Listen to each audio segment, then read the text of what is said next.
ప్రతి ఒక్క గవర్నమెంట్ సంస్థకి కూడా మేము కోఆపరేట్ చేస్తూనే ఉన్నాం. ఈ విషయం బయటికి తీసుకొచ్చిండేది ఎస్ఆర్సి ఇన్ఫ్రా డెవలపర్స్ సంస్థ. ఇక్కడ మీరు గుర్తు పెట్టుకోవాల్సిండేది, మేము దీన్ని బయటికి లాగాం కాబట్టి రేపు పొద్దున జరగబోయే ఎంతో ఘోరాన్ని నాపాము.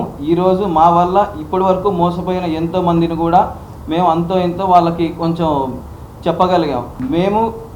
మాకు బాధ్యత ఉంది కాబట్టే మేము ఇంకా ఈ ర్యాకెట్ని అంతా బయటికి లాగి మేము వ్యవస్థ ముందు పెట్టాం. అండ్ ఎస్పెషలీ ఇది ఇంతవరకు జరిగింది అనవసరమైన రాద్ధాంతాలు మా కంపెనీ మీద వేశారు, అనవసరమైన నిందలు వేస్తున్నారు. కాబట్టి మీడియా ముఖాంతరంగానే నేను ప్రభుత్వం వారిని ఒక్కటే కోరుతా ఉన్నాను, దయచేసి ఈ ర్యాకెట్ పైన ఒక స్పెషల్ ఇన్వెస్టిగేషన్ టీం వేయండి. ఒక వ్యక్తి ఒక ఊర్లో ఇంత చేయగలిగినాడు అంటే మన రాష్ట్రంలో ఇలాంటి వాళ్ళు ఇంకా ఎంతమంది ఉండిండొచ్చు, ఎంతమంది చేస్తూ ఉండొచ్చు. ఇది ఒకవేళ సిస్టంలో ఉండే లూప్ హోల్ని ఏదైనా కనుక్కొని వాళ్ళు ఇలా చేయడం మొదలు పెట్టారు అంటే డెఫినెట్గా ఇది ఒకరితో అయితే ఆగుండదు. ఖచ్చితంగా దీని వెనకాల పెద్ద రాకెట్టే ఉంటుంది.